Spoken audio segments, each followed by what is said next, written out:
ஜெபம் செய்வோம்.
எல்லா புகழுக்கும் தோத்திரங்களுக்கும் பாத்திரமா இருக்கிறேன் எங்கள் பரிசுத்தமுள்ள அன்பின் ஆண்டவரே, இந்த பரிசுத்தமான நாளுக்காக, ஓய்வு நாளுக்காக நமக்கு நம்ம நன்றி சுவாமி.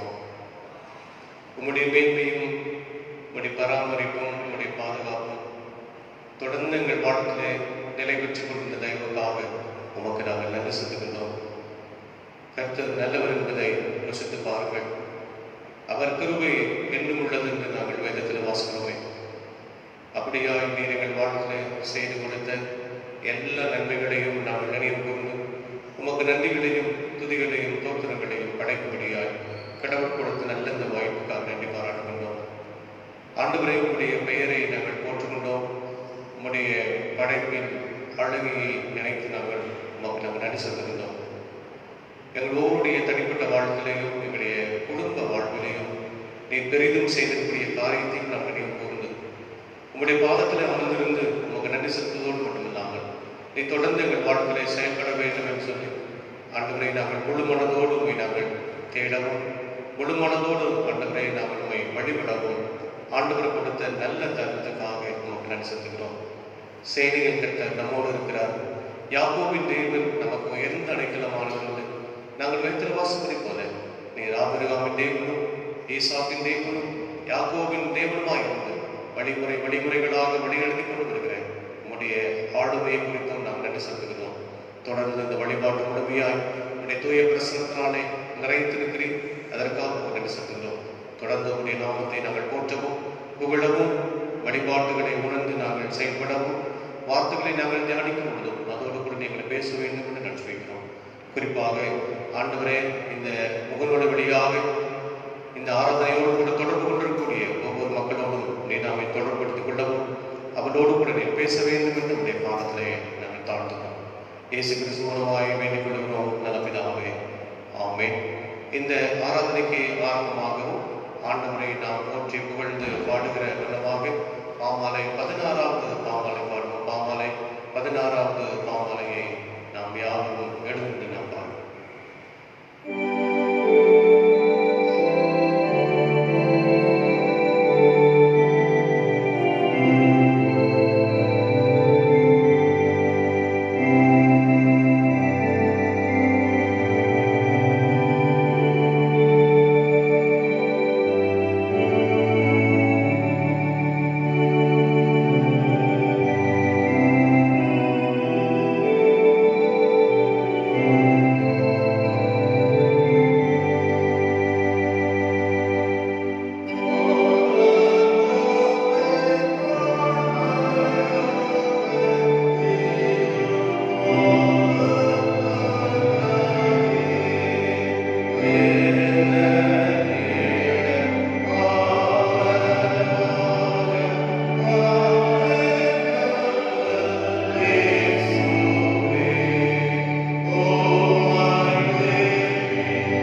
இல்லாமல் போனோம். ஆனாலும் நம்முடைய தேவனாகிய கர்த்தரிடத்தில் இரக்கங்களும் மன்னிப்புகளும் உண்டு. கர்த்தாவே, என்னை தண்டியும். ஆனாலும் நான் அகமாய் போகாதபடி உம்முடைய கோபத்தினாலே அல்ல, மட்டாய் தண்டியும். மனம் திரும்புங்கள், பரலோக ராஜ்யம் சமீபித்திருக்கிறது. நான் எழுந்தேன் தகப்பனிடத்திற்கு போய், தகப்பனே, பரத்துக்கு விரோதமாகவும் உமக்கு முன்பாகவும் பாவம் செய்தேன். இனிமேல் உம்முடைய குமாரன் என்று சொல்லப்படுவதற்கு நான் பார்த்த நல்ல என்பேன். கர்த்தாவே, ஜீவனுள்ள ஒருவனும் உமக்கு முன்பாக நீதிமான் அல்லாததினாலே அடியேனை நியாயத்திற்கு பிரவேசியாதே. நமக்கு பாவலே என்போமானால் நம்மை நாமே வஞ்சிக்கவர்களாயும் சத்தியம் நமக்குள் இராது. நம்முடைய பாவங்களை நாம் அறிக்கையிட்டால் பாவங்களை மன்னித்து எல்லா அநியாயத்தை நீக்கி நம்மை சுத்திகரிப்பதற்கு கர்த்தர் உண்மையும் நீதியும் உள்ளவருமாய் இருக்கிறார். பிரியமான சகோதர சகோதரிகளே, நம்முடைய பரமபிதாவாகிய சர்வவல்லமையுள்ள தேவனுடைய அளவில்லாத தயவினாலும் இரக்கத்தினாலும் பாவ மன்னிப்பை பெறுவதற்காக நாம் செய்த பலவிதமான பாவங்களை மக்களுடைய சன்னதியால் மாயமாய் மறைத்துக் கொள்ளாமல் பணிவும் தாழ்மையும் துக்கமும் கீழ்ப்படிவுள்ள இருதயத்தோடு அறிக்கையிட வேத வசனம் பற்பல வாக்கியங்களில் நம்மை ஏவுகிறது. நாம் எக்காலத்திலும் தேவனுக்கு முன்பாக நம்முடைய பாவங்களை மனத்தாழ்மையாய் அறிக்கிறது வேண்டுமென்றி அப்படி திருக்கரங்களினாலே நாம் பெற்றுக்கொண்ட மேன்மையான விவரங்களுக்காக தோத்திரம் செலுத்தவும், அவரை சிறந்த புகழை பிரஸ்தாபம் பண்ணவும், அப்படி மகா பரிசுத்த வசனத்தை கேட்கவும், நம்முடைய சரீரத்துக்கும் ஆத்மாவுக்கும் தேவையானவர்களுக்காக வேண்டிக் கொள்ளவும் நாம் கூடி வந்திருக்கிற தருணத்தில் பாவங்களை அறிக்கிடுவது நமது விசேஷத்து கடமையாய் இருக்கிறது. ஆகையால் இங்கே இருக்கிற நீங்கள் யாவரும் சுத்த இருதயத்தோடும் தாழ்ந்த சத்தத்தோடும் பரமகிருபாசத்தில் என்னோடு கூட சேர்ந்து நான் சொல்லுகிற பிரகாரம் சொல்ல உங்களை வேண்டிக் கொள்கிறேன். ஜெபம் செய்வோம்.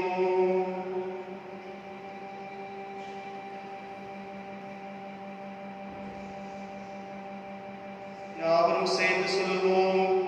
சர்வவல்லமையும் மிகுந்த நல்ல பிதாவே, தப்பிப்போன ஆடுகளை போல நாங்கள் வழிகளை விட்டு வழிவடைந்து போனோம். எங்களை யோசனைகளுக்கும் விருப்பங்களுக்கும் மிகவும் இணங்கி நடந்தோம். அது பரிசுத்த கற்பனைகள் விரோதமாய் குற்றம் செய்தோம். செய்யத்தக்கவைகளை செய்யாமல் செய்யத்தக்காதவர்களை செய்து வந்தோம். எங்களுக்கு சுகமே இல்லை.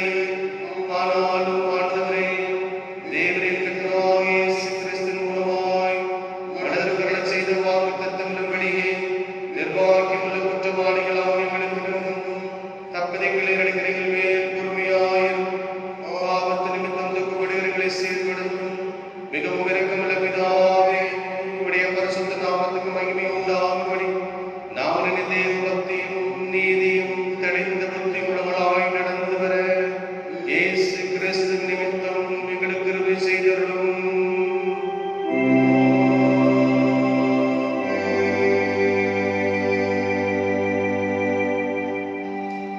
நம்முடைய கர்த்தராகிய இயேசு கிறிஸ்துவின் பிதாவாயிருக்கிற சர்வவல்லமையுள்ள தேவன் பாவியின் மரணத்தை விரும்பாமல் அவன் தன் பாவத்தை விட்டு திரும்பி படைப்பதை விரும்பி பாவத்தை நிமித்தம் துக்கப்படுகிற தமது ஜனத்துக்கும் பாவ மோசனத்தையும் மன்னிப்பையும் கூறி அறிவிக்க தம்முடைய பணிவிடைக்காரருக்கு அதிகாரத்தையும் கட்டளையும் அருள் செய்திருக்கிறார். மெய்யாய் மனம் திரும்பி தமது பரிசுத்த சுவிசேஷ உண்மையாய் விசுவாசிக்கிறியாவில் அவர் பாவங்களை மன்னித்து விமோசனம் செய்கிறார். ஆகையால் கடைசியிலே அவருடைய நித்திய ஆனந்தத்தில் சேரத்தக்கதாய் இத்தருணத்தில் நாம் செய்கிறதற்கு பிரியமாய் இருக்கவும், இனி உயிரோடு இருக்கும் நாள் இல்லாமல் மாசு பரிசுத்தமுள்ளவளாய் நடக்கவும், அவர் நம் மெய்யான மனம் திரும்புதலையும் தம்முடைய பரிசுத்தாவையும் அருளச் செய்ய வேண்டும் என்று நம்முடைய கர்த்தராகிய இயேசு கிறிஸ்துவின் மூலமாய் அவரை வேண்டிக் கொள்ள கடவோம்.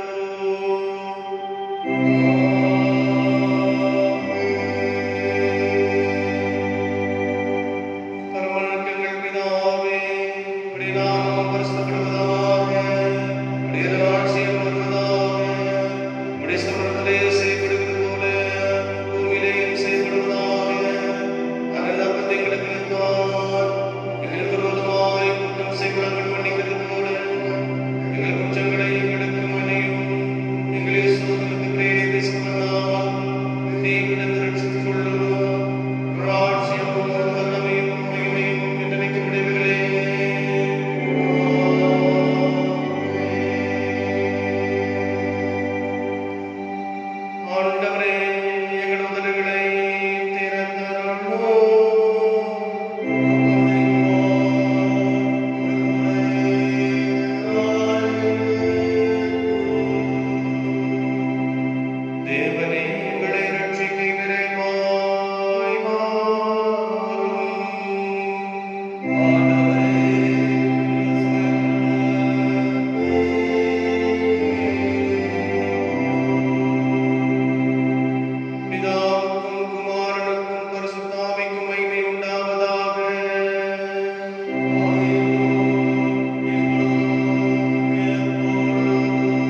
இன்றைய நாளுக்கென வாசிப்பதற்காக தெரிந்து கொள்ளப்பட்ட முதலாம் வேத பாடம் எசேக்கியேல் தீர்க்கதரிசியின் புஸ்தகம் 33ஆம் அதிகாரம் 1 முதல் 9 முடிய. எசேக்கியேல் 33:1 முதல்.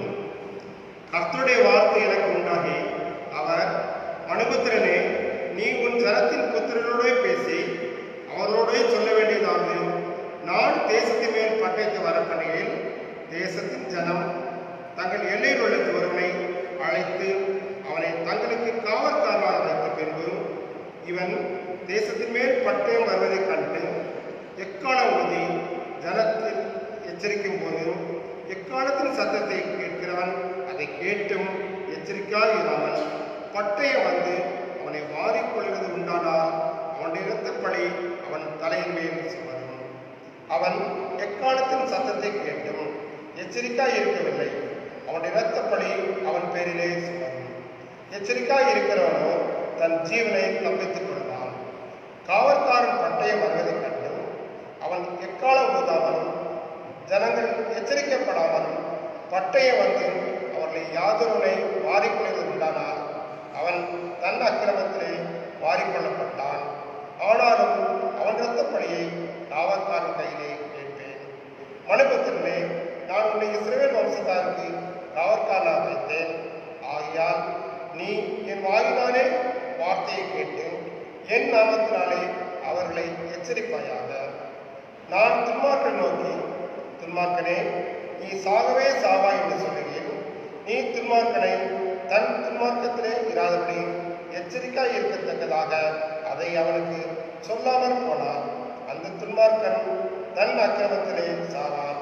ஆனாலும் அவன் இரத்தப்பழியை உன் கையிலே கேட்டேன். துன்மார்க்கன் தன் பழியை விட்டு திரும்பிபடி அவனை எச்சரித்தும் அவன் தன் பழியை விட்டு திரும்பாமல் போனால் அவன் அக்கிரமத்திலே சாவான். நீயோ உன் ஆத்மாவை தப்புவிப்பாய் என்பது வாசிப்பதற்காக கொடுக்கப்பட்ட முதலாம் வேறுபாடு வாசித்தாய். தேவனே, உனக்கே மாற்றி கொண்டதாக.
வாசிக்கும்படியாக தெரிந்து கொள்ளப்பட்ட சுவிசேஷ பாடம் யோவான் எழுதின சுவிசேஷம்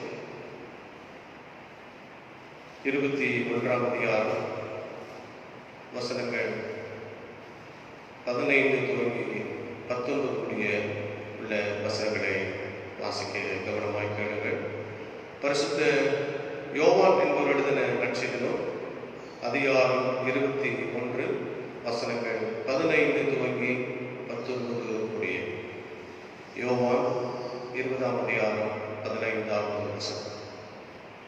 அவர்கள் போஜனம் பண்ணின பின்பு இயேசு சீமோன் பேதுருவை நோக்கி, யோனாவின் குமாரனாகிய சீமோனே, இவர்களிலும் அதிகமாக நீ என்னிடத்தில் அன்பாயிருக்கிறாயா என்றார்.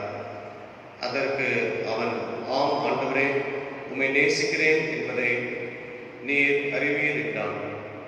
அவர், என் ஆட்டுக்குட்டிகளை மேய்ப்பாயாக என்றார். இரண்டாம் தரம் அவர் அவனை நோக்கி, யோனாவின் குமாரனாகிய சீமோனே, நீ என்னிடத்தில் அன்பாயிருக்கிறாயா என்றார். அதற்கு அவன், ஆம் ஆண்டவரே, உம்மை நேசிக்கிறேன் என்பதை நீர் அறிவீர் என்றான். அவர், என் ஆடுகளை மேய்ப்பாயாக என்றார். மூன்றாம் தரம் அவர் அவனை நோக்கி, யோனாவின் குமாரனாகிய சீமோனே, நீ என்னை நேசிக்கிறாயா என்றான். என்னை நேசிக்கிறாயா என்று மூன்றாம் தரம் தன்னை கேட்டபடினாலே பேதுரு துக்கப்பட்டு, ஆண்டவரே, நீர் எல்லாவற்றையும் அறிந்திருக்கிறீர், நான் உம்மை நேசிக்கிறேன் என்பதையும் நீர் அறிவீர் என்றான். இயேசு, என் ஆடுகளை மேய்ப்பாயாக என்றார். நீ இளமையுடனாயிருந்தபோது உன்னை நீயே அறை கட்டிக்கொண்டு உனக்கு இஷ்டமான இடங்களிலே நடந்து திரிந்தாய். நீ முதிர் வயதுடனாயிருக்கும்போது உன் கைகளை நீட்டுவாய். வேறொருவன் உன் அறையை கட்டி உனக்கு இஷ்டமில்லாத இடத்திற்கு உன்னை கொண்டு போவான் என்று மெய்யாகவே மெய்யாகவே உனக்கு சொல்லுகிறேன் என்றான். இந்த விதமான மரணத்தினாலே அவன் தேவனை மகிமைப்படுத்த போகிறான் என்பதை குறிக்கும்படியாக இப்படி சொன்னான். அவர் இதை சொல்லிய பின்பு அவனை நோக்கி, என்னை பின்பற்றி வா என்றார் என்பது வாசிக்கும்படியாக தெரிந்து கொள்ளப்பட்ட சுவிசேஷ பாடல் வாசித்தாயிற்று. கிறிஸ்துவே உமக்கு மாட்சிமை உண்டாவதாக.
வானத்தையும் பூமியும் படைத்த சர்வவல்லமுள்ள பிதாவாகிய தேவனை விசுவாசிக்கிறேன். அவருடைய குமாரனாகிய நம் நாதர் இயேசு கிறிஸ்துவை விசுவாசிக்கிறேன். அவர் பரிசுத்த ஆவியினாலே கன்னிமரியாளத்திலிருந்து பிறந்தார்.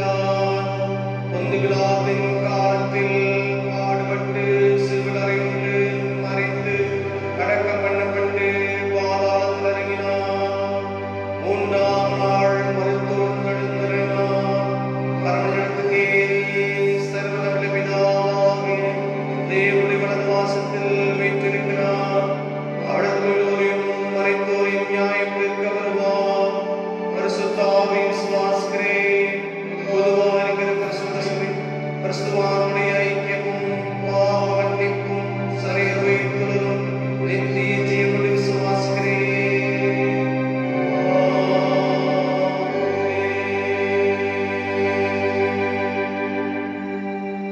கர்த்தர் உங்களோடு இருப்பாராக.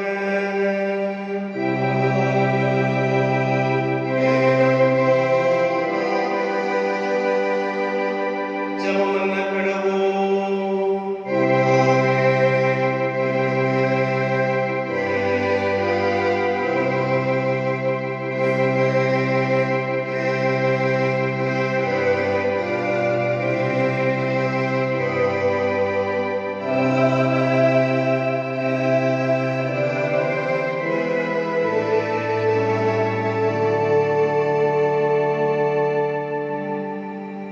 பரமனிடத்தில் எங்கள் பிதாவே, உம்முடைய நாமம் பரிசுத்தப்படுவதாக. உம்முடைய ராஜ்யம் வருவதாக. உம்முடைய சித்தம் பரமனிடத்திலே செய்யப்படுவது போல பூமியிலேயும் செய்யப்படுவதாக. அன்றனுடைய குழப்பத்தை எங்களுக்கு தாரும். எங்களுக்கு விரோதமாய் குற்றம் செய்தவர்களுக்கு நாங்கள் மன்னிக்கிறது போல எங்கள் குற்றங்களை எங்களுக்கு மன்னியும். எங்களை சோதனைக்கு பிரவேசிக்க பண்ணாமல் தீவிலிருந்து ரட்சித்துக் கொள்ளும்.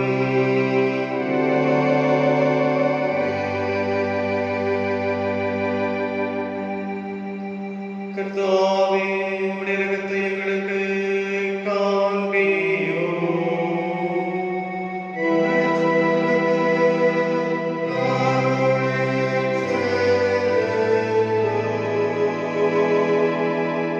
உம்முடைய பணிவிடைக்காரருக்கு நீதியை தரிப்பியும்.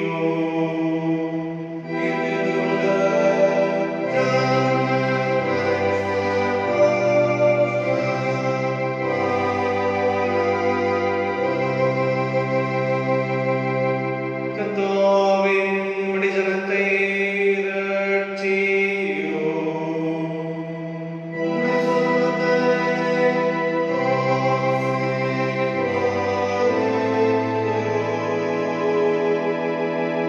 கர்த்தாவே, எங்கள் காலத்தில் சமாதானத்தை கட்டளையிடும்.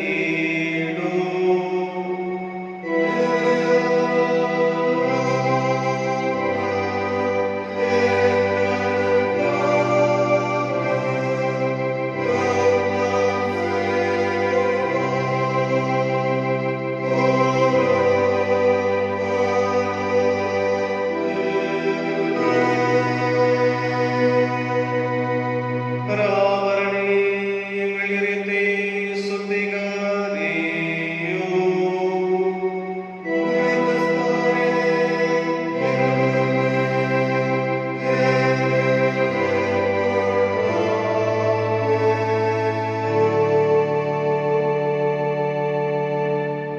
ஜெபம் செய்வோம். சமாதானத்துக்காரரும் ஏக சிந்தை விரும்புகிறோமாகிய தேவனே, உம்மை அறிவது நித்திய ஜீவன், உம்மை சேவிப்பதே சுவாதீனம். தேவரே தஞ்சமாய் கொண்டிருக்கிறது அடியாளாக நாங்கள் எந்த விரோதிகளுடைய வல்லமைக்கும் பயப்படாதிருக்கும்படியாக எங்கள் சத்துருக்கள் சிறிலா பிரியாத்திரம் எங்கள் கர்த்தராகிய இயேசு கிறிஸ்து வல்லமையினால் எங்களை காப்பாற்றி அருளும்.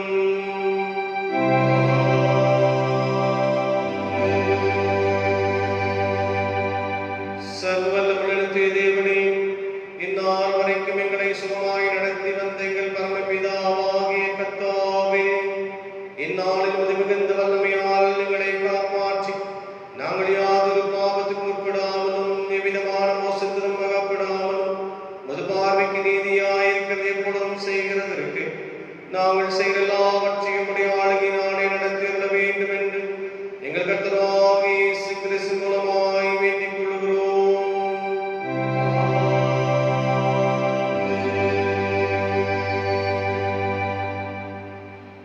நாம் மீண்டுமாக பாமாலை 206வது பாமாலை பாடுவோம். பாமாலை 206வது பாமாலை.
ஆண்டவரை நோக்கி நாம் ஜெபம் செய்வோம்.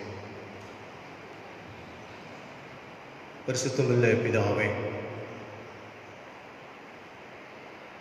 உம்முடைய வேத வசனத்துடைய தியான நேரத்துக்காக நாங்களும் நன்றி செலுத்துகிறோம். நீர் எங்களோடு கூட பேசும், எங்களுக்குள்ளாக பெரிய மாற்றங்களை நாங்கள் பெற்றுக்கொள்ள ஆண்டவர் எங்களுக்கு அருள்தார். அடியனுடைய வாயின் வார்த்தைகளை மறைத்து நீர் வெளிப்படும்படியாக உம்மை வேண்டிக் கொள்கிறோம். நீர் உயர்ந்திருக்கவும் நாங்கள் தாழ்ந்திருக்க உம்முடைய கரத்தில் கொடுக்கிறோம். இயேசு கிறிஸ்துவின் விலையேறு பெற்ற நாமத்திலே வேண்டிக் கொள்ளுகிறோம் எங்கள் அன்பு பிதாவே, ஆமென்.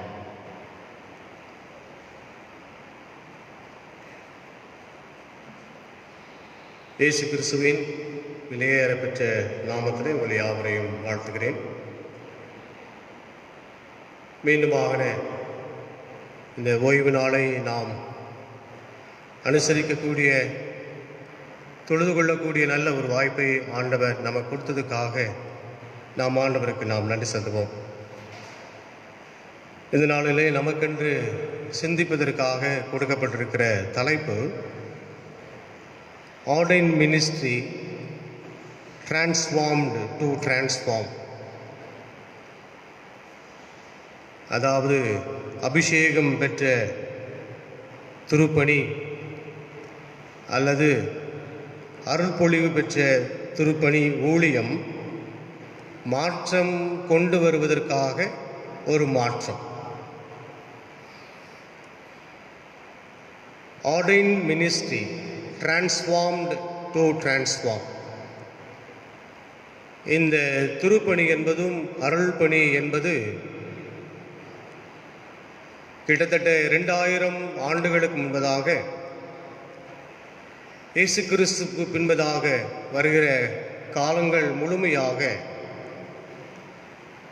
இயேசுனுடைய திருப்பணி என்பதை குறித்தும்,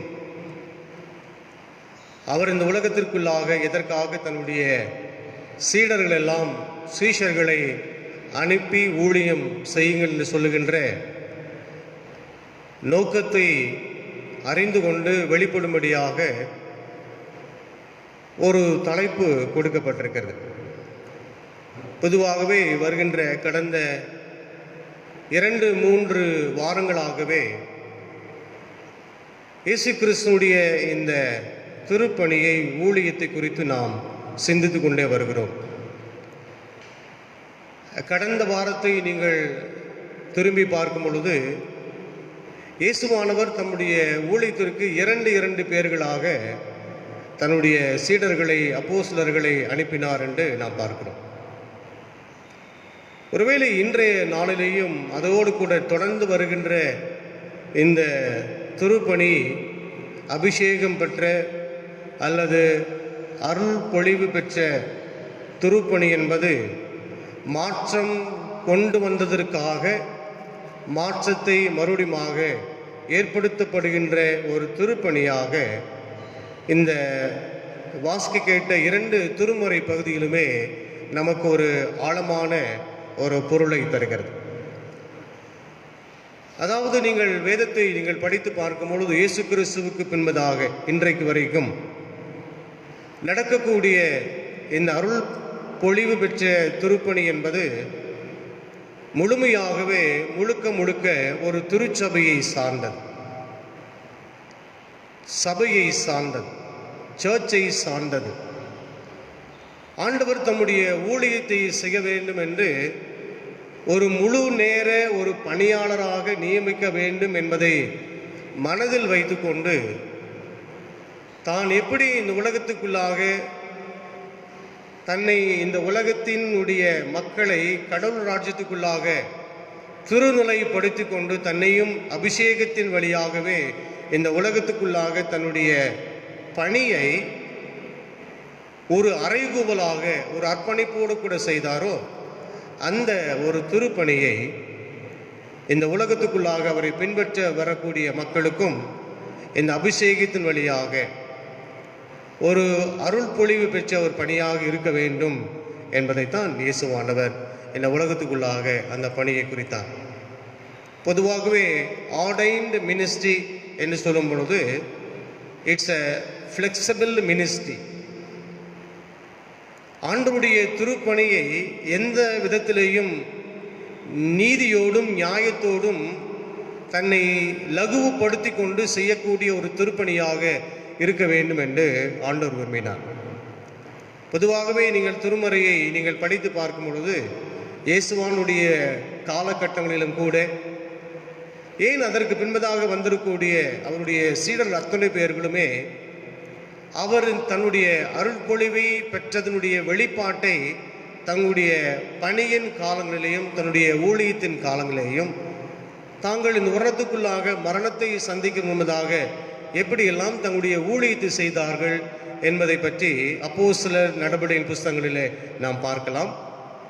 இல்லை என்றால் அவர்கள் எழுதின நிருபகத்தின் வழியாக, கடிதத்தின் வழியாக மக்களோடு கூட எப்படி தங்களை தொடர்புபடுத்தி பேசினார்கள், அவருடைய ஊழியம் எப்படி இருந்தது, அது எப்படி நிறைவேறினது, இன்றைக்கு அப்படிப்பட்ட ஊழியக்காரர்களை குறித்து, அபிஷேகம் பெற்ற பணியாளர்கள் குறித்து சபையோடு கூட தொடர்புபடுத்தி இந்த அளவுக்கு எந்த அளவுக்கு செய்திருக்கிறார் என்பதை பற்றியெல்லாம் நம்மளாலே மிக தெளிவாக பார்க்கலாம், தெரிந்து கொள்ளலாம். ஆகினாலே அந்த ஊழியத்தை ஆண்டவர் தான் உயிர்த்தெழுந்த பின்பதாக தன்னுடைய சீஷர்கள் அத்தனை பேரையும் அழைத்து அவருக்கு பரிசுத்த ஆவியின் மூலியமாக அபிஷேகத்தை கொடுத்தார். அருள்பொழிவை கொடுக்கப்பட்டு இந்த ஊழியத்தை செய்ய வேண்டும் என்று இந்த உலகத்துக்குள்ளாக அனுப்பினதை நாம் பார்க்கிறோம். ஆக இயேசுனுடைய திருப்பணி என்பது முழுமையாகவே ஒரு மேய்ப்பனின் பணியாக, ஆடுகளை மேய்க்கக்கூடிய ஒரு பாதுகாப்பின் பராமரிப்பின் ஊழியமாக இருக்க வேண்டும் என்று போதகர்களுக்கும் மெய்ப்பனுக்கும் திருச்சபைக்கும் இருக்கக்கூடிய இரண்டு நிலையும் ஒன்று சேர்த்தி அதில் ஆண்டவருடைய பெயர் மட்டும் மாட்சிமை பெற வேண்டும் என்று ஆண்டவன் உலகத்துக்குள்ளாக தன்னுடைய திருப்பணியாளர்களை அன்றைக்கு அவர் திருநிலைப்படுத்தினார், அபிஷேகம் பண்ணினார், அருட்பொழிவு பெற்றார். ஆக இந்த ஆர்டைன் மினிஸ்ட்ரி என்பது ரொம்ப it's a very precious ministry. மிகவும் ஒரு முக்கியமான ஒரு பணி. ஆண்டவருடைய முழு வீழ்ச்சியும் உள்வாங்கிக் கொண்டு இயேசுவானவர் இந்த உலகத்துக்குள்ளாக தன்னை எப்படி இந்த அபிஷேகத்தையும் அருட்பொழியும் இந்த உலகத்துக்குள்ளாக வெளிப்படுத்தி காண்பிக்கப்பட வேண்டும் என்ற திருப்பணியை செய்தாரோ அந்த பணியை ஒவ்வொரு ஊழியக்காரரும் செய்ய வேண்டும் என்று ஆண்டவர் விரும்பினார். நிறைய ஊழியங்கள் இருக்கிறது. ஆண்டவர் இந்த உலகத்தில் ஒவ்வொருவருக்கு ஏற்றபடி ஒவ்வொரு அழைப்புதலை கொடுத்து தன்னுடைய ஊழியத்தை செய்ய வேண்டும் என்று பல வகைகளிலே அவர்களை தன்னுடைய பெயர் மாட்சிமை பெற வேண்டும், கடவுளுடைய ராஜ்யம் இந்த பூமிக்குள்ளாக நிலைநிறுத்தப்பட வேண்டும் என்று அந்தந்த ஊழியர்களை அந்தந்த திருப்பணிக்கென்று அவர்களை அழைத்து அவர்களை அபிஷேகித்தார் என்று நாம் திருமறையிலே நாம் பார்க்கிறோம். ஆனால் இன்றைக்கு கொடுக்கப்பட்டிருக்கிற தலைப்பு ஆர்டைன் மினிஸ்ட்ரி என்பது ஒரு மெய்ப்பனை பற்றி சொல்லப்படுகிறதான ஒரு பணியாக இன்றைக்கு நாம் பார்க்கிறோம். அப்படிப்பட்ட ஒரு தலைப்பு தான் நமக்கு கொடுக்கப்பட்டிருக்கிறது. அதனாலே இந்த அருள்பொழிவு பெற்ற திருப்பணி ஊழியம் மாற்றம் கொண்டு வரப்படுவதற்கு மாற்றம் செய்கிறவர்கள் யார் என்றால் இந்த மெய்ப்பர்களை பற்றி சொல்லப்பட்டிருக்கிறது. ஆக இந்த மெய்ப்பனுக்கும் ஆடுகளுக்கும் மெய்ப்பனுக்கும் பிரதான மெய்ப்பனாக இருக்கிற இயேசு கிறிஸ்துவுக்கும் அந்த உறவு என்பது எப்பொழுதுமே தொடர்ந்து நடைபெற்று கொண்டே வர வேண்டும் என்பதை பற்றி வேதவசனம் மிக தெளிவாக சொல்லுகிறது. ஆக இந்த ஊழியம் ஆர்டைன் மினிஸ்ட்ரி என்பது அருட்பொழிவு பெற்றிருக்கக்கூடிய திருப்பணி என்பது அது ஒரு சாதாரணமான ஒரு பணி அல்ல. சுருக்கமாக நான் சொல்லுகிறேன்.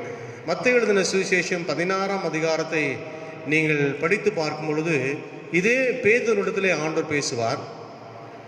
ஒருவன் என்னை பின்பற்ற வர விரும்பினால் அவன் தன்னைத்தானே வெறுத்து தன் சிலுவை எடுத்துக்கொண்டு வர வேண்டும் என்பது தான் ஆண்டவருடைய முழுமையான அபிஷேகம் பெற்ற ஒரு திருப்பணி. சிலுவை எடுத்துக்கொண்டு வர வேண்டும் என்று சொல்வது ஏதோ ஒரு நமக்கும் அதற்கும் எந்த விதமான சம்பந்தமே இல்லாமல், எந்த விதமே தொடர்பு படுத்தி கொள்ளுகின்ற அளவுக்கு இல்லாமல் ஏதோ ஒன்றை எளிதாக தூக்கி கொண்டு வருவது என்பது அபிஷேகம் பெற்ற திருப்பணி அல்ல. சிலுவையை சுமப்பது என்பது இட்ஸ் அ சாக்ரிஃபிகேஷல் மினிஸ்ட்ரி. ஒரு தியாகமான ஒரு பணியை செய்ய வேண்டும் என்பதுதான். ஒரு சாதாரணமான ஏதோ ஒன்றை பொருளை தூக்குவதை போலல்ல. இதை நான் தூக்குகிறேன், அதை நான் தூக்குகிறேன், இந்த பொருளை இங்கே தூக்கி நான் வைக்கிறேன் என்பதை பற்றி தானே சொல்லப்படுகிறதாக பொருள் அல்ல. சிலுவையை சுமப்பது என்பது தன்னை இழந்து கடவுளுக்கும் இந்த பூமியின் மக்களுக்கும் தன்னுடைய ஊழியத்தை செய்யப்பட வேண்டிய ஒரு திருப்பணியாக சொல்லப்படுவதுதான் it's a call ordain ministry.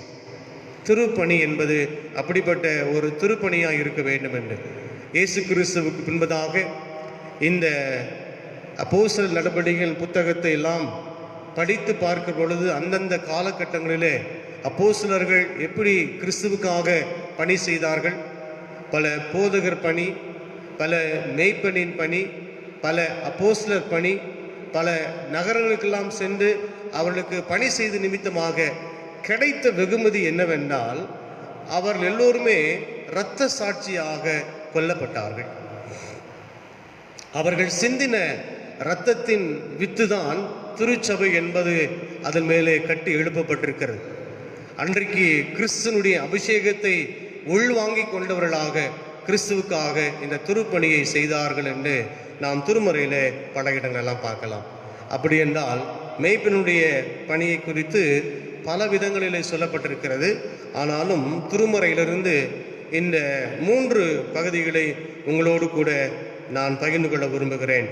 இந்த வாசிக்கேட்ட 2 திருமறை பகுதி எசேக்கியேலின் தீர்க்கதரிசியின் புத்தகம் 33ஆம் அதிகாரம் வசனங்கள் 1 to 9 முடிய ஒரு திருமறை பகுதி சொல்லப்பட்டிருக்கிறது. 2வது நிருப பகுதியாகவும் இருக்கிறது. 1 தீமோத்தேயு 3ஆம் அதிகாரம் வசனங்கள் 1 to 13 முடிய. 3வதாக யோவான் எழுதின சுவிசேஷம் 21ஆம் அதிகாரம் வசனங்கள் 15 துவங்கி 19 முடிய உள்ள வசனங்கள். 3 திருமறை பகுதிகளுமே இந்த ஆர்டைன் மினிஸ்ட்ரி அருள்பொழிவு பெற்றிருக்கக்கூடியவர்கள் ஒரு மாற்றம் கொண்டு வருவதற்காக எப்படி தங்களை மாற்றம் செய்வதற்காக அவர்கள் தங்களை இந்த உலகத்துக்குள்ளாக அடையாளம் காண்பிக்கப்பட்டார்கள் என்பதை பற்றி தானே கொடுக்கப்படுகின்ற ஒரு தரப்பு. அதனால் ordained ministry it's call commitment. அதுக்கு ஒரு நல்ல ஒரு அர்ப்பணிப்பு இருக்க வேண்டும். 2வதாக அவளுக்குள்ளாக ஒரு கம்பேஷன், ஒரு மனதுருக்கம் இருக்க வேண்டும். அன்பும் கரிசனையும் பாதுகாப்பும் இருக்க வேண்டும் என்பதை பற்றி திருச்சபையோடு கூட சமூகத்தோடு கூட இந்த பணியெல்லாம் இருக்க வேண்டும் என்பதை இந்த 3 திருமறை பகுதியிலும் நமக்கு தெளிவாக சொல்லப்பட்டிருக்கிறது. அதற்கு ஆதாரமாக 1வது திருமறை பகுதியில் எடுத்துக்கொள்ளுங்கள். எசேக்கியேல் தீர்க்கதரிசியின் புத்தகம் 33ஆம் அதிகாரம் வசனம் 7வது வசனத்தை நான் வாசிக்கிறேன். எசேக்கியேல் 33ஆம் அதிகாரம் 7ஆம் வசனம். மனுபுத்திரனே, நான் உன்னை இஸ்ரவேல் வம்சத்தாருக்கு காவற்காரனாக வைத்தேன். ஆகையால் நீ என் வாயினாலே வார்த்தையையும் கேட்டு என் நாமத்தினாலே அவர்களை எச்சரிப்பாயாக. Ordain ministry to transform to such other people in church and society. இந்த ஆர்டைன் மினிஸ்ட்ரி பற்றி சொல்லப்படும் பொழுது எசேக்கியேலுடைய வாழ்க்கையில் ஏற்பட்டிருக்கக்கூடிய அனுபவத்தை பற்றி முதலாவதாக சொல்லப்படுகிறது. இந்த முழு அர்ப்பணிவு பெற்றவர்களுமாக இந்த சமூகத்தில் செய்யப்பட வேண்டிய ஒரு பகுதியை குறித்து ஒருவேளை இந்த கான்டெக்ஸ்டுக்குள்ளாக நாம் பார்க்கும் பொழுது 33ஆம் வசனம் 2ஆம் வசனத்துடைய கடைசி வசனத்தை நீ பார்த்தினால் காவற்காரனாக வைத்த பின்பு 6வது வசனத்தை நீங்கள் பார்த்தினால் காவற்காரன் பட்டயம் வருவதை கண்டும் அவன் எக்காலம் ஊதாமலும் ஜனங்களை எச்சரிக்கப்படாமலும் பட்டயம் வந்து அவர்களில் யாதொருவனை வாரிக்கொள்ளுகிறது உண்டானால் அவன் தன் அக்கிரமத்திலே வாரிக்கொள்ளப்பட்டான். ஆனாலும் அவன் இரத்த பழியை காவற்காரன் கையிலே கேட்பேன் என்று ஆண்டவர் எசேக்கியேல் மூலமாக சொல்லப்படுகின்ற ஒரு பணியை பற்றி சொல்லப்படுகிறது. காவல் காக்கிறவன் என்று சொல்லுகிற பொழுது தனக்கென்று கொடுக்கப்பட்டிருக்கக்கூடிய வரையறுக்கப்பட்டிருக்கக்கூடிய ஒரு நிலை, தனக்கென்று முழுமையாக பொறுப்பெடுத்து கொண்டு தனக்கென்று ஆளுகைக்குள்ளாக இருக்கப்பட்டிருக்கக்கூடிய எல்லையை, தனக்கென்று கொடுக்கப்பட்டிருக்கக்கூடிய ஒரு கூட்டத்தின் மக்களை, தனக்கென்று கொடுக்கப்பட்டிருக்கக்கூடிய திருச்சபை மக்களை, தனக்கென்று கொடுக்கப்பட்டிருக்கக்கூடிய குடும்பத்துக்குண்டான எல்லையை அவன் சரிவர காவல் காத்து கொள்ள வேண்டிய ஒரு பணியை பற்றி ஆண்டவர் மிக தெளிவாக சொல்லுகிறார். ஒருவேளை இந்த காவல் காக்கிற பணி என்பது மிகவும் மிகவும் ஒரு கடினமான ஒரு திருப்பணி என்றே இதை சொல்ல வேண்டும். காரணம், ஒவ்வொரு மக்களையும் அவரவருடைய எண்ணங்களுடைய தடுமாற்றத்திலிருந்து நேர்வழிப்படுத்தி, என்ன சிதறல்களிலிருந்து ஒரு இடத்திற்கு கொண்டு வரப்பட்டு, அவருடைய எண்ணங்களெல்லாம் தவறான பாதையில் போய் கொண்டிருக்கக்கூடிய எண்ணத்தையும் பாதையும் கொண்டு வந்து இயேசு கிறிஸ்துடைய விசுவாசத்துக்குள்ளாக நடத்துவது என்பது அவ்வளவு எளிதல்ல ஒரு காவல்காரனுடைய பணி என்பது. ஆனாலும் அவன் காவல் காக்கப்பட வேண்டும் என்கின்ற ஒரு பணியை பற்றி இங்கு சொல்லப்பட்டிருக்கிறது. காவல் காக்கிறது மட்டுமல்ல, தனக்கு கொடுக்கப்பட்டிருக்கூடிய எல்லையிலே அவன் சுற்றி சுற்றி வந்து காவல் காத்து கொண்டு எல்லையை காக்கிறவன் மட்டுமல்ல, அதற்குள்ளாக வாழுகிற மக்கள் தனக்கென்று வரையறுக்கப்பட்டிருக்கக்கூடிய எல்லையை விட்டு வெளியே சென்று விடாதபடிக்கு அவர்களையும் எச்சரிக்கப்பட வேண்டும் என்கின்ற ஒரு திருப்பணியை, அபிஷேகத்தினுடைய பணியை பற்றி வேதத்திலே மிக தெளிவாக சொல்லப்பட்டிருக்கிறது. ரொம்ப கஷ்டம். எல்லையை காப்பது என்பது மிக மிக ரொம்ப கடினமான ஒரு காரணம்.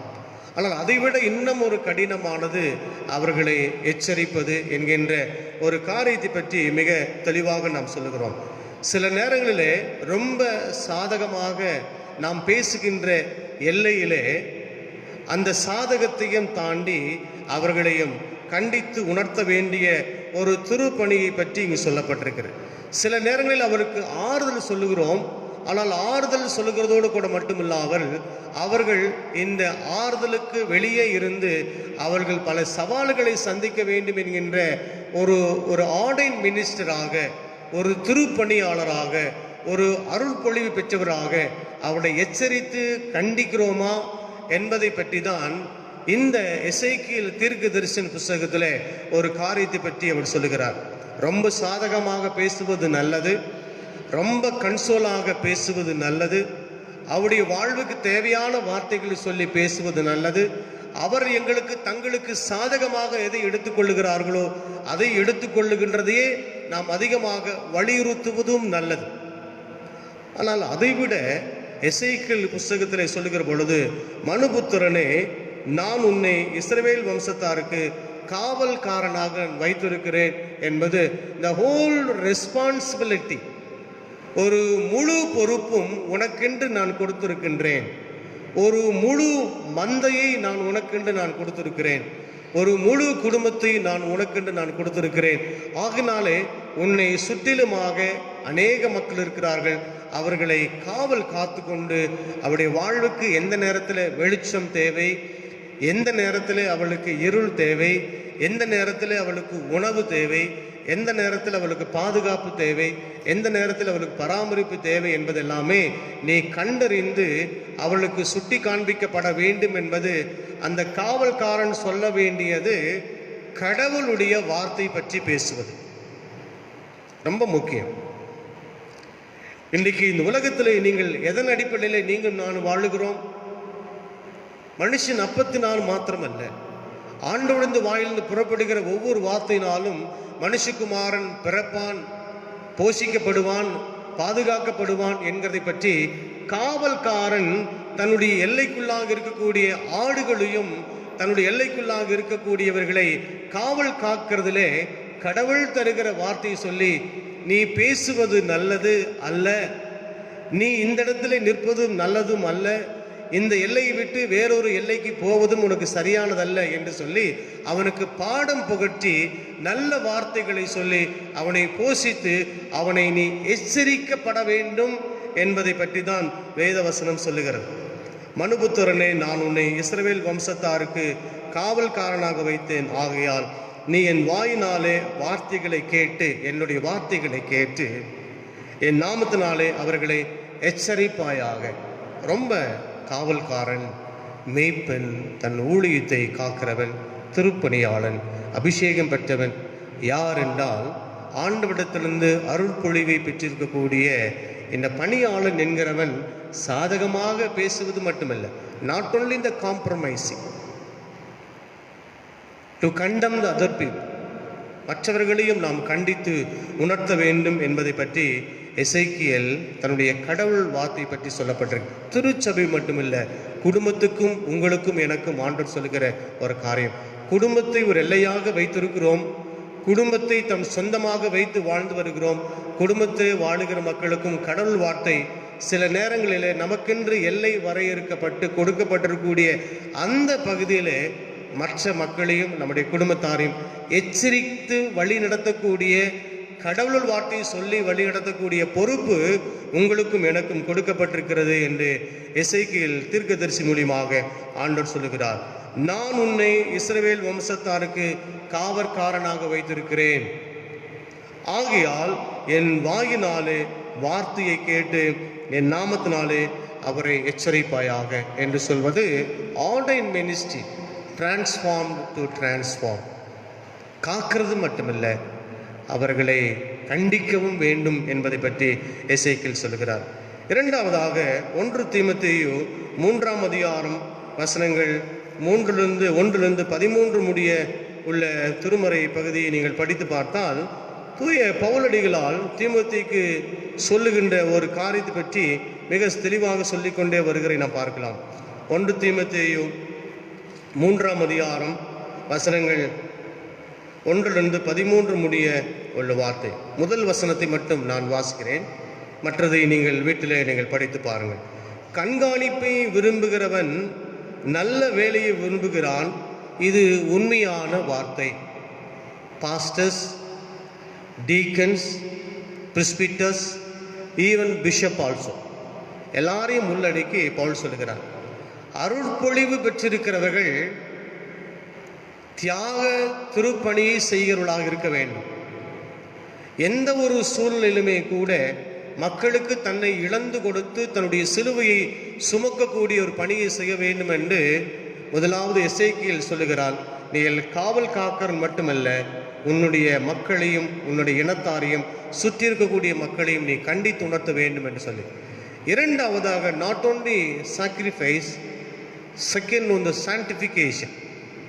இரண்டாவதாக சொல்லுகிறார், நீ உண்மையாக பரிசுத்தமாக இருக்க வேண்டும். Ordained ministry, it should be the purification, to transform. மற்றவர்களை பரிசுத்தமாக்கின்ற ஒரு திருப்பணியை பற்றி சொல்லப்படுகிறது. வசனம் எப்படி ஆரம்பிக்கிறது நீங்கள் பாருங்கள். தமிழில் அழுத்தமாக இருக்கிறது. கண்காணிப்பை விரும்புகிறவன் நல்ல வேலையை விரும்புகிறான். The ordained ministry, இது ஒரு திருப்பணி என்பது, அருள் பொழிவு பெற்றிருக்கிற பணி என்பது கடவுளுடைய சாயலை உள்வாங்கிக் கொண்டு கடவுளே திருப்பணியை செய்தது போல இந்த உலகத்துக்குள்ளாக செய்ய வேண்டும் என்பதை பற்றி தான் வேதவசனம் சொல்லுகிறது. அப்போஸ்தலர் திருப்பணிகள் முழுமையாக நீ படித்து பார்க்கும் பொழுது எல்லோருமே அவரவர்கள் தங்களுடைய உண்மையாக பரிசுத்தத்தோடு கூட வாழ்ந்தார்கள். 2ஆம் வசனம் பாருங்கள். ஆகையால் கண்காணியானவன் குற்றம் சாட்டப்படாதவனும் ஒரே மனைவியை உடைய புருஷனும் ஜாக்கிரதை உள்ளவனும் தெளிந்த புத்தி உள்ளவனும் யோகிதை உள்ளவனும் அந்நியரை உபசரிக்கிறவனும் போதக சபர்த்தனுமாய் இருக்க வேண்டும் என்று சொல்லி 6ஆம் வசனத்தை நீங்கள் பாருங்கள்.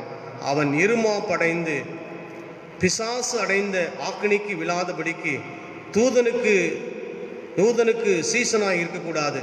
அவன் நிந்தையிலும் பிசாசின் கண்ணியிலும் விழாதபடிக்கு புறம்பானவர்களால் நற்சாட்சி பெற்றவனாய் இருக்க வேண்டும். Not only the inside church, in society. என்னை குறித்தும் அபிஷேகம் பெற்றக்கூடிய அருள் பொழியாளர் பற்றி குறித்தும் சபை மக்களுக்கு அப்பாற்பட்ட வகையிலே அவன் புறம்பாக நற்சாட்சியை பெற்றவனாக இருக்க வேண்டும் என்று வேதவசனம் மிக தெளிவாக சொல்லுகிறது. ஆகினாலே இந்த திருப்பணியாளர்கள் அருட்பொழிவு பெற்றவர்கள் கடவுளாலே ஆசீர்வதிக்கப்பட்டவர்கள் மட்டுமல்ல, மக்களாலே மதிக்கக்கூடியவர்களாக இருக்க வேண்டும், நற்சாட்சி பெற்றவர்களாக இருக்க வேண்டும் என்று வேதத்தில் சொல்லப்பட்டது. This is what the presbyters, pastors, even though bishop also the responsibility. இதுதான் கண்காணிப்பாளவன் இருக்கிறவன் உண்மையாய் இருக்க வேண்டும் என்று ஒரு சபை மட்டுமல்ல, சபையிலிருந்து வெளியேயும் சமூகமும் நற்சாட்சி பெற்றவனாக இருக்க வேண்டும் என்பதை பற்றி இந்த பகுதி நமக்கு சொல்லப்பட்டிருக்கிறது. ஆகினாலே நமக்கென்று கொடுக்கப்பட்டிருக்கிற அந்த தலைப்பு ordained ministry transformed to transform. அபிஷேகம் பெற்ற ஒரு திருப்பணி அப்படியாக இருக்க வேண்டும் என்று வேதத்தில் வாசிக்கிறோம். மூன்றாவதாக யோவான் எழுதின சுவிசேஷம் 21ஆம் அதிகாரத்தில் இயேசுவானவர் தன்னுடைய சீடரை பார்த்து சொல்லுகிற ஒரு கடைசி பகுதியாக இங்கே நாம் பார்க்கிறோம். வாசிக்கேட்ட ஒரு திருமறை பகுதியை நீங்கள் திருப்பிக் கொள்ளுங்கள். யோவான் 21ஆம் அதிகாரம் 15ஆம் வசனம். அவர்கள் போஜனம் பண்ணின பின்பு இயேசு சீமோன் பேதுருவை நோக்கி, யோனாவின் குமாரனாகிய சீமோனே, இவர்களிலும் அதிகமாய் நீ என்னிடத்தில் அன்பாய் இருக்கிறாயா என்றார். இயேசுவானவர் கேட்கக்கூடிய ஒரு ஆழமான ஒரு கேள்வி, என்னிடத்தில் அன்பாய் இருக்கிறாயா என்றார். ஏனென்றால் இயேசுவானவருக்கு பேதுரு பற்றி நன்றாக தெரியும். பேதுருவுக்கும் இயேசுவை பற்றி நன்றாக தெரிந்திருக்க வேண்டும். ஒருவேளை இங்கே 3 முறை கேட்பது இதனுடைய பிரதிபலிப்பு என்னவென்று பல ஆசிரியர்கள் சொல்லுகிறார்கள். பேதுரு இயேசுவிடத்தில் 3 முறை மறுதளித்ததற்கு அடையாளமாக சொல்லப்படுகிறதாக இந்த வார்த்தை சொல்லப்பட்டிருக்கிறது என்று இங்கே நாம் பார்க்கிறோம். ஒருவேளை 3 முறை கேட்கிறார், என் ஆட்டுக்குட்டிகளை மேய்ப்பாயாக, என் ஆடுகளை மேய்ப்பாயாக, என்னிடத்தில் நீ இவர்களில் விட அன்பாய் இருப்பாயாக என்று ஆண்டவராக இயேசு கிறிஸ்துவானவர் கேட்கக்கூடிய ஒரு காரியத்தை பற்றுகிறோம். அன்பு என்பது செயல்படுத்தக்கூடியதாக இருக்க வேண்டும். பேதுருவிடத்தில் தன்னுடைய கடைசி ஊழியத்தை பற்றி சொல்லி தன்னுடைய அன்பின் திருப்பணியை, ஒரு மேய்ப்பனாக நான் பார்க்கிறேன், என் ஆடுகளையும் என் ஆட்டுக்குட்டிகளையும் மேய்க்கக்கூடிய ஒரு பொறுப்பை உன்னுடைய கரத்தில் நான் கொடுக்கிறேன் என்கிறதற்கு அடையாளமாக இந்த திருமறையை பற்றி வேதத்தில் சொல்லப்பட்டிருக்கிறது. 2 விதமான காரியங்களை பற்றி இங்கே நாம் பார்க்கிறோம். இந்த ஆடுகளை நீ மேய்ப்பாயாக, இந்த ஆடுகளை சரியாக போஷிப்பாயாக, இந்த ஆடுகளை சரியாக நீ கவனிப்பாயாக என்று ஆண்டவருடைய ஒட்டுமொத்தமான ஊழியத்துடைய அன்பின் திருப்பணியை, தன்னுடைய அன்பை வெளிப்படுத்தி காண்பிக்கும்படியாக ஆண்டவராக இயேசு கிறிஸ்துவானவர் தன்னுடைய ஊழியத்தை இங்கே பேதருக்கு தருகிறதை பார்க்கிறோம். என் ஆடுகளை மேய்ப்பாயாக, அவ்வளவு ஒரு கரிசனையோடும் இருக்க வேண்டிய ஒரு திருப்பணியை நான் தருகிறேன். இந்த ஆட்டுக்குட்டிகள் மீது நீ கரிசனையாய் இருக்க வேண்டும். ஒரு நல்ல சமாரியன் ஊமையை பற்றி இயேசுவானவர் சொல்லுகிற பொழுது, எப்படி தானுக்குண்டானவற்றைகளையும் தனக்கு இல்லை என்றாலும் பரவாயில்லை என்பதை மனதில் வைத்து கொண்டு, தனக்கு இல்லைதான், இல்லாவிட்டாலும் கூட ஒன்றும் இல்லாதவனுக்கு இன்னொன்றை தானமாக வார்த்து கொடுக்கக்கூடிய ஒரு திருப்பணியை ஒன்று செய்ய வேண்டும் என்று ஆண்டவர் விரும்புகிறார். இந்த அன்பை வடிவமாக காண்பிக்கப்பட வேண்டும் என்கின்ற ஒரு திருப்பணியை பற்றி ஆண்டவர் மிக தெளிவாக சொல்லுகிறார். அப்படி சொல்லுகிற பொழுது, ஆண்டவரை ஆடுகளை மேய்ப்பது என்பது ஆடுகளுக்கு கொடுப்பது ஒன்று அல்ல. நன்றாய் நீங்கள் கவனிக்க வேண்டும். Feeding not only to be the sheep wants, but what sheep needs. ஆடுகளுக்கு அது தேவை என்பதை அதுக்கு கொடுப்பது அல்ல, அதுக்கு என்ன தேவை என்பதை கொடுக்க வேண்டியதான் ஒரு முழுமையான ஒரு திருப்பணி என்று ஒரு ஆசிரியர் தன் புஸ்தகத்தில் எழுதுகிறார். ஆடுகள் எது வேண்டுமானால் வேண்டும் எனக்கு சொல்லும், அது வேண்டும் இது வேண்டும் என்று சொல்லி. ஆனால் ஒரு மேய்ப்பனானவன் தன் ஆடுகளுக்கும் தன் ஆட்டுக்குட்டிகளுக்கும் எது தேவை என்பதை அறிந்து அதுக்கு கொடுக்கக்கூடியதான் ஒரு மேய்ப்பன் என்பதை பற்றி ஆண்டவர் மிக தெளிவாய் சொல்கிறார். அதனாலே என்னுடைய அபிஷேகத்துடைய அருள்பணியை, என்னுடைய திருப்பணியை, என்னுடைய சாயலை நான் கொடுத்திருக்கிறேன். பேதுருவை இந்த இடத்துல ஆண்டவர் பார்க்கிற பொழுது ஒரு மேய்ப்பனாக இருந்து இந்த ஆடுகளை, இந்த பூமியில் இருக்கக்கூடிய அனைத்து ஆடுகளையும் நீ பார்த்து கவனிக்க வேண்டும் என்பது பற்றி ஆண்டவர் மிக தெளிவாக சொல்லுகிறதை நாம் பார்க்கிறோம். காரணம், இன்றைக்கு அநேக அபிஷேகம் பெற்றவர்கள், திருப்பணியாளர்கள் செய்கின்ற சற்று மாற்றம் பெறாத திருப்பணியாளர்கள் அபிஷேகம் பெற்றிருக்கிறார்கள், அருள் பொழிவு பெற்றிருக்கிறார்கள், ஒரு முழுமையான ஊழியத்தை செய்து கொண்டிருக்கிறார்கள். ஆனாலும் கூட அவர்கள் உண்மையான அந்த திருப்பணியை தன்னுடைய ஊழியத்தை செய்கிறார்களா இல்லையா என்பதை பற்றி இன்றைக்கு பல நேரங்களிலே நம்முடைய கண்கூடாக நாம் பார்க்க நேரிடுகிறது. மட்டுமல்ல, திருமறையும் அப்படிப்பட்டவர்களை குறித்து எச்சரிக்கிறது.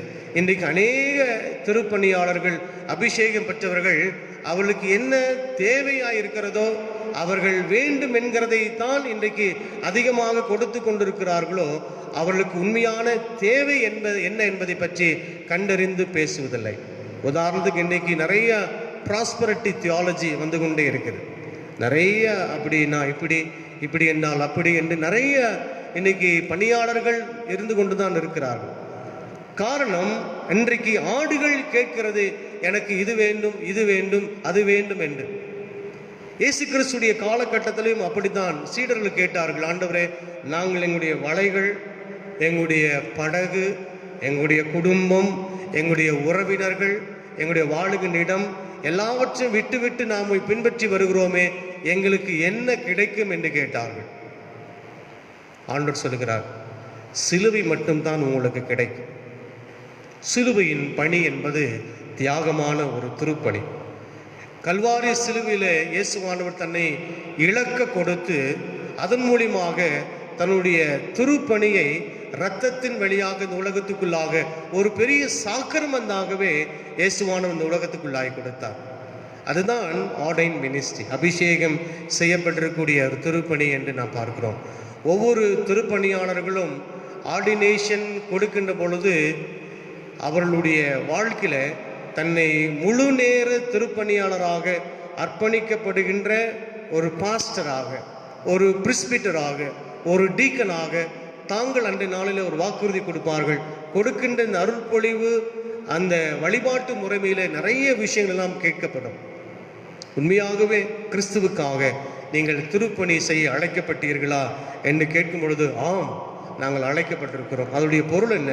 நான் கிறிஸ்துவுக்காக சாவது, நான் கிறிஸ்துவுக்காக நான் மரிப்பேன், நான் கிறிஸ்துவுக்காக இந்த உலகத்தில் நான் உயிரை விடுவது என்பதின் அடிப்படையாகத்தான் பேதுருவும், நீ உண்மையாகவே என்னை நேசிக்கிறாயா என்று சொல்லுகிற பொழுது அது கிரேக்கத்தில் நிறைய 2 பொருள்பட மொழிகள் கொடுக்கப்படுகிறது.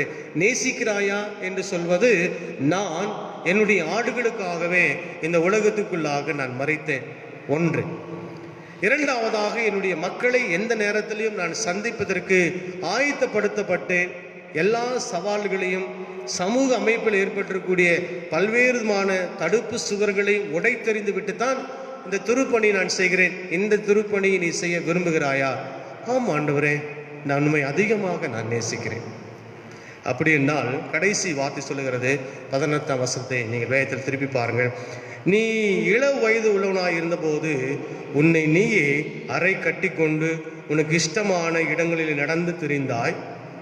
நம்பர் 2, நீ முதிர் வயது உள்ளாகும்போது உன் கைகளை நீ நீட்டுவாய், வேறொருவன் உன் அறையை கட்டி உனக்கு இஷ்டமில்லாத இடத்திற்கு உன்னை கொண்டு போவான் என்று மெய்யாகவே உனக்கு சொல்லுகிறேன் என்றார். இன்னவிதமான மரணத்தினாலே அவன் தேவனை மகிமைப்படுத்த போகிறான் என்பதை குறிக்கும்படியாக இப்படி சொன்னார். அவர் இதை சொல்லிய பின்பு அவனை நோக்கி என்னை பின்பற்றி வாழ்ந்தார். அங்கே அவருடைய மரணத்தையும் அங்கே டிக்ளேர் பண்ணுறார். ரொம்ப சந்தோஷம், என்னை ரொம்ப நேசித்த, ரொம்ப சந்தோஷம். என் ஆடுகளை மேய்ப்பேன் என்று சொன்னாய், மிகவும் சந்தோஷம்.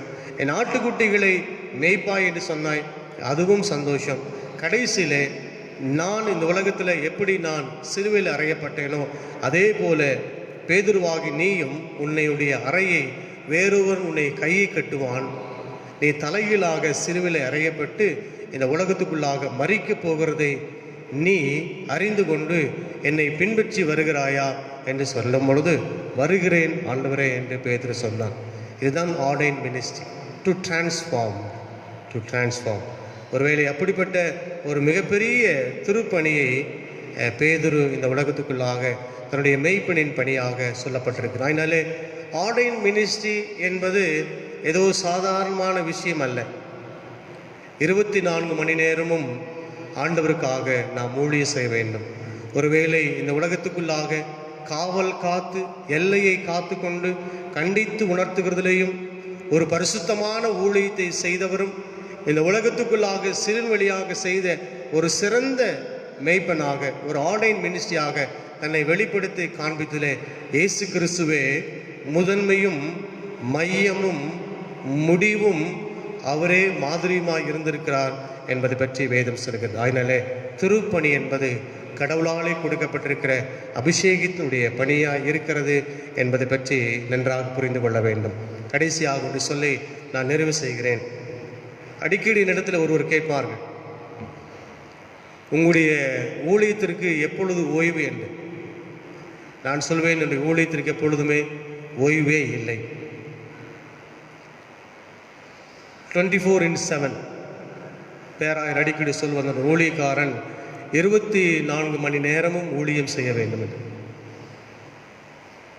இந்த கொரோனாவுடைய காலத்திலையும் ஒருவர் இடத்தில் கேட்டார், இன்னைக்கு இவ்வளவு ஒரு பயங்கரமான ஊரடங்கு நடந்து கொண்டிருக்கிறது, நீங்கள் பாட்டுக்கு சாவடக்குன்னா சாவுக்கு நீங்கள் போகிறீங்க, கல்யாணம் நடத்துகிறீங்க, நிறையா என்கேஜ்மெண்ட் நடத்துகிறீங்க, சில வீடுகளுக்கு சென்று நீங்கள் இந்த கம்யூனியன் நீங்கள் கொடுக்குறீங்க, இப்படி போகிற பொழுதெல்லாம் ரொம்ப ஜாக்கிரதையாக இருக்க வேண்டுமே என்று சொல்லி நான் சொன்னேன், இந்த திருப்பணி என்பது முழு நேர பணி. ஊழியத்திற்கு கடவுள் ஒரு ஆர்டைன் மினிஸ்டராக, ஒரு மினிஸ்டராக அழைக்கின்ற பொழுது, ஒரு அபிஷேகத்தை கொடுக்கின்ற பொழுது, விடியற்காலை 4 மணிக்கும் ஒரு ஆடு என்னை கூப்பிடுகிறேன் என்று சொன்னால் நான் உடனடியாக ஓடி செல்ல வேண்டும். இரவு 12 மணி நேரமும் ஒரு ஆட்டுக்கூட்டுடைய கால்களில் காயம் ஏற்பட்டு விட்டால் அது கூப்பிடுகிறேன் என்று சொன்னால் நான் போய் தான் ஆக வேண்டும். The 24/7, it's a flexibility. The successful of the pastor is available of the 24 hours. 24 மணி நேரமும் ஒரு போதகர் பணி என்பதும் ஒரு முழு நேர ஊழியன் என்கின்ற திருப்பணியும் எப்பொழுதுமே தொடர்ந்து செய்யப்பட்டு கொண்டே இருக்க வேண்டும். எப்பொழுது ஆரம்பிக்கப்பட்டது, ஆரம்பிக்கப்பட்டிருக்கக்கூடிய ஆர்டினேஷன் டேட் என்றைக்கு கான்சிக்ரேட் பண்ணார்களோ, என்றைக்கு ஆர்டினேஷன் கொடுத்தார்களோ அன்றைக்கு அந்த அபிஷேகம் என்னோடு கூட இருந்தது. அபிஷேகம் பெற்றிருக்கக்கூடிய அத்தனை ஊழியக்காரர்கள் மேலும் இருந்தது. அவர்கள் 24 மணி நேரமும் உண்மையோடும் உத்தமத்தோடும் கருணையோடும் பணியாற்ற வேண்டும் என்பதற்காகத்தான் ஆண்டவர் இந்த 3 காரியங்களை கொடுத்திருக்கிறார். ஒன்று சாக்ரிஃபைஸ், 2வது சர்வீஸ், 3வதாக சொல்லப்படுகிற சான்டிஃபிகேஷன். இந்த 3 திருப்பணியும் ஆண்டவர் கொடுத்திருக்கிறார். அதனால முழு நேரமாக அழைக்கப்பட்டிருக்கக்கூடிய அபிஷேகத்துடைய பணி என்பது கடைசி மரணத்தின் வரைக்கும் சென்று கொண்டிருக்கக்கூடிய ஒரு போதகருடைய பணி. அதனால்தான் ஒரு போதகர் மரணம் செய்கிற பொழுது அவருக்கு இந்த அங்கியோடு கூட அவருக்கு அணிய வைத்து கொண்டு அந்த சவப்பட்டியில வைத்து அவர்களுக்கு அடக்கம் செய்கிறார்கள். காரணம், அந்த பணி என்பது மரணத்தின் போதும் கூட முடிவடைந்து படுகிற பணி அல்ல, அது தொடர்ந்து செல்லுகின்ற ஒரு பணியாக இருக்கிறது. That's what's called ordain ministers, ordain ministry, transform to transform. அருள்பொழிவு பெற்றவர்கள் தன்னை முழு மாற்றம் கொண்டு வர வேண்டும் என்பதற்காக, மற்றவர்களுக்காக இந்த திருப்பணியை அர்ப்பணித்து செய்கிறார்கள் என்பது. கண்களை மூடி நாம் ஜெபம் செய்வோம். அன்பின் ஆண்டவரே, நீர் கொடுத்த நல்ல இந்த வாய்ப்புக்காக நன்றி பாராட்டுகின்றோம். திருமறையிலே நீர் ஒரு பிரதான மெய்ப்பனாயிருந்து வழிநடத்தின எல்லாம் தயவுகளுக்காய் கோடான கோடி நன்றி செலுத்துகிறோம். திருப்பணியாளராக, அருள்பொழிவு பெற்றவர்களாக அநேகரை இந்த உலகத்திற்குள்ளாக அனுப்பினீர். அந்த பணி என்பதும் இன்றைக்கும் நடந்து கொண்டிருக்கிறது. உம்முடைய அபிஷேகமும் உம்முடைய அருள்பொழிவும் மாற்றம் செய்யப்பட்டிருக்கக்கூடிய மற்ற மக்களும் அநேகம் பேர்களாக அதனுடைய உலகத்தின் முடிவு பரியந்தம் இந்த அருள்பொழிவினுடைய ஆற்றல் தொடர்ந்து நடைபெற்று கொண்டே இருக்கிறது. ஆகினால்தான் திருச்சபையும் அனல் மூட்டி எரிந்து கொண்டிருக்கிறது என்பதை நாங்கள் அடையாளப்படுத்தி கொண்டிருக்கிறோம். அப்படிப்பட்ட திருப்பணி தொடர்ந்து திருச்சபைக்குள்ளாகவும் சமூகத்திற்குள்ளாகவும் குடும்பத்திற்குள்ளாகவும் தொடர்ந்து நடைபெற ஆண்டவர் கிருபை தார். இயேசு கிறிஸ்து மூலமாய் வேண்டிக் கொள்கிறோம் நல்ல பிதாவே, ஆமேன். சபையாருக்கு அறிவிக்கப்பட வேண்டிய அறிவிப்புகள் கடந்த நாட்களே உங்களுக்கு சொன்னது போல நம்முடைய சப்ஸ்கிரிப்ஷன் கவர்கள் இன்னும் ஒரு சில மக்கள் நீங்கள் எடுத்து செல்லாமல் இருக்கிறீர்கள். அதனாலே உங்களுடைய சந்தா கார்டுகளை நீங்கள் எடுத்து செல்லுமாறு உங்களை அன்போடு நான் கேட்டுக்கொள்கிறேன். அதே போல் ஏலத்தொகை கட்டாமல் இருக்கிறவர்கள் ஒருவேளை தோத்திர பண்ணி ஏல பாக்கி வைத்திருக்கும் தயவுசெய்து உங்களுடைய ஏல பாக்கிகளையும் ஆலயத்தில் எடுத்திருக்கிற மற்ற ஏல பாக்கி தொகைகளையும் நீங்கள் கட்டி முடிக்குமாறு உங்களை அன்போடு நான் கேட்டுக்கொள்கின்றேன். அது மட்டுமல்ல, தசம்பாகம் காணிக்கை செலுத்துவர்களும் நீங்கள் கேட்டுக்கொண்டிருக்கிறீர்கள். அதற்காக நீங்கள் உங்களுடைய சப்ஸ்கிரிப்ஷன் கார்டில் உங்களுடைய பெயர் எழுதி வைத்துக்கொண்டு அதற்கான சந்தா கார்டுகளில் உங்களுடைய தசம்பாக காணிக்கைகளை நீங்கள் வைக்குமாறு உங்களை அன்போடு நான் கேட்டுக்கொள்கிறேன். கொடுக்கப்பட்டிருக்கிற சந்தா கார்டுகளில் நிறைய காலங்கள் கொடுக்கப்பட்டிருக்கிறது. அந்தந்த காலங்களுக்கு ஏற்றபடி நீங்கள் உங்களுடைய தொகைகளை வைத்து நீங்கள் ஆண்டவருக்கென்று காணிக்கை செலுத்த உங்களை அன்போடு நான் கேட்டுக்கொள்கிறேன். வார நாட்களில் நம்முடைய ஆலயத்தினுடைய அலுவலகம் காலை 10 மணி முதல் மாலை 5 மணி வரைக்குமாக திறந்திருக்கும். சபை மக்கள் வந்து உங்களுடைய காணிக்கைகளை நீங்கள் கட்டி முடிக்குமாறு உங்களை அன்போடு நான் கேட்டுக்கொள்கிறேன். பொதுவான ஒரு சுற்றறிக்கை, இப்பொழுது நடைபெற்று கொண்டிருக்கக்கூடிய இந்த தொற்று நோய் காரணமாக அநேக விழிப்புணர்வுகளை நம்முடைய அரசு நமக்கு கொடுத்து கொண்டு வருகிறது. சபை மக்களும் ஆங்காங்கே இப்படி கொடுக்கப்படுகின்ற விழிப்புணர்வுகளை நீங்கள் கடைபிடித்து எந்த விதத்திலும் தொற்று நோய் என்பது நம்மையும் பிறரையும் தாக்கிவிடாதபடிக்கு நீங்களும் தற்காத்து கொண்டு நீங்கள் இடைவெளி விட்டு மற்றும் முகக்கவசம் அணிந்து இந்த காலங்களிலே மிகவும் ஜாக்கிரதையாக இருக்க வேண்டும் என்று உங்களிடத்தில் கேட்டுக்கொள்கிறோம். சபை மக்களும் யாவரும் இதில் கருத்தில் கொண்டு உங்களை நீங்கள் நல்ல நிலையில் நீங்கள் வைத்துக்கொள்ள உங்களை அன்போடு நான் கேட்டுக்கொள்கின்றேன். இப்பொழுது பிறந்தநாள் கொண்டாடுகிறவர்கள், திருமண ஆண்டு கொண்டாடுவதற்காக ஒரு சிறப்பு பாடல் பாடப்படும்.